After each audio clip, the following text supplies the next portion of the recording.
Hello বন্ধুরা, এই দেখো আজকে আমি রান্নার জন্য সব এখানেই আয়োজন করে নিয়েছি। তো আমাকে কিন্তু এক বন্ধু বলছে আপনি শুধু সবজি রান্না করেন, মাছ রান্না করেন, কিন্তু আপনার কখনো পোলাও মাংস রান্না করা দেখিনি। তো আজকে তার জন্যই আমি এগুলো রান্না করতেছি। এই যে এখানে আমি রোস্টের মুরগি কেটে নিয়েছি। ঠিক আছে, এখানে একটা রোস্টের মুরগি ছিল, সেটাই কেটে নিয়েছি। আর এখানে এই যে মাংসটা ধুয়ে পরিষ্কার করে নিয়েছি। আর এই তো সব বাটা মশলা একদম রেডি করে নিয়েছি। আমি এখন এগুলো রান্না করব। তো দেখা যাক আমি এগুলো আজকে কীভাবে রান্না করব।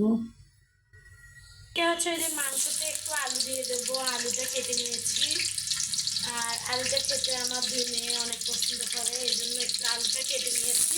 আলুটা আমি একটু ভেজে নেবো। আর মাংসটা কিন্তু একটু আলু দিলে খেতে ভালোই লাগে।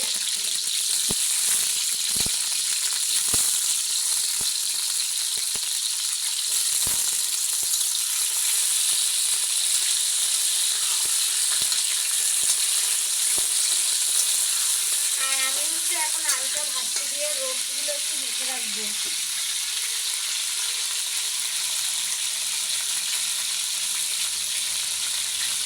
এদিকে আমি এই যে রোস্টগুলো একটু মেখে নিলাম। আর আমার হাতের রোস্ট আমার মেয়ে খেতে খুবই পছন্দ করে।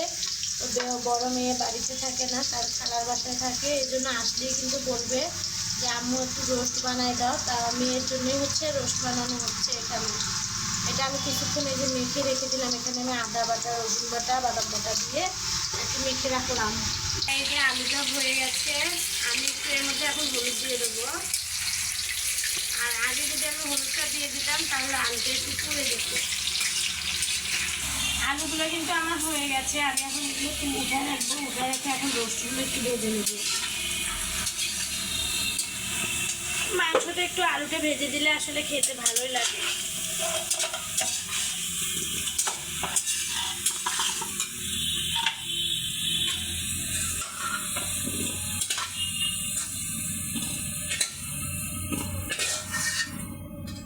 এই যে রোস্টগুলোকে দিয়ে দিচ্ছি।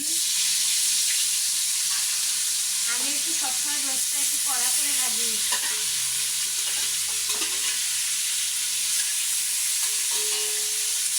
আমি একবারেই দিয়ে দিলাম সবগুলো।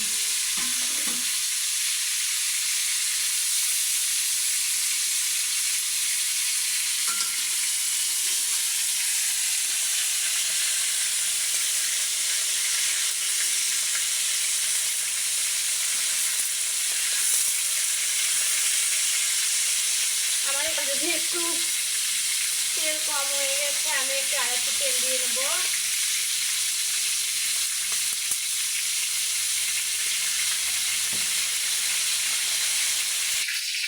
এদিকে কিন্তু আমার রোস্ট ভাজা হয়ে গেছে। যে একদম একটু কড়া করে ভেজে নিলাম। এই যে এখানে আমার রোস্টগুলো হয়ে গেছে। এখন আমি এগুলো উঠে নেবো।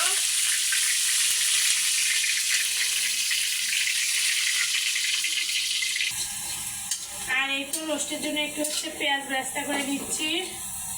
পেঁয়াজ বেরেস্তা করে এটা আমি উঠায় রাখবো।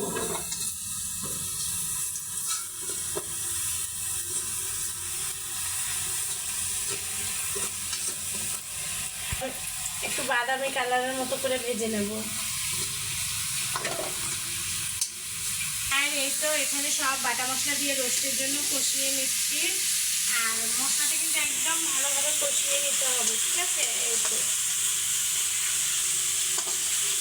এখানে আমি পেঁয়াজ বাটা দিচ্ছি, আবার রসুন বাটা, আদা বাটা, বাদাম বাটা, গরম মশলা, একটু মরিচের গুঁড়া। আর সেই রোস্টটা হবে ঝাল মিষ্টি দুটোই। আর এখন আমি মশলা কষানো হয়ে গেছে। এখন এখানে এই যে রসুনগুলোকে দিয়ে দিচ্ছি, দিয়ে একটু কষিয়ে নেব।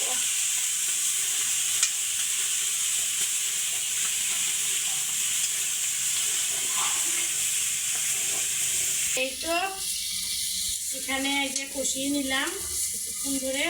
তো আমি এখন একটু পানি, আর এই যে পানি দিয়ে দিচ্ছি।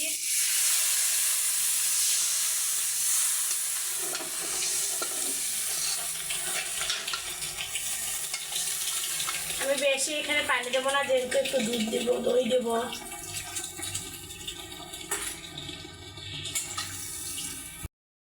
পেঁয়াজটা মশলাটা কষিয়ে নিচ্ছি। তো অনেকক্ষণ ধরে কষাইলাম, এখানে কিন্তু কষানো প্রায় হয়ে গেছে। আমি এখন হচ্ছে এর মধ্যে মাংসগুলোকে দিয়ে দেবো, যেহেতু এখান থেকে তেলটা ছাড়ছে। তো আমি এখন হচ্ছে মাংসটা দিয়ে দেবো।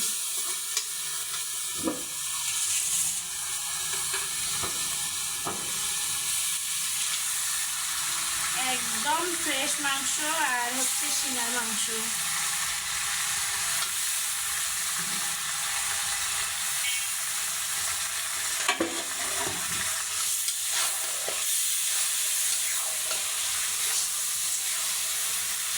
আর এখন কিন্তু আমি এগুলো একদম কষিয়ে নেব।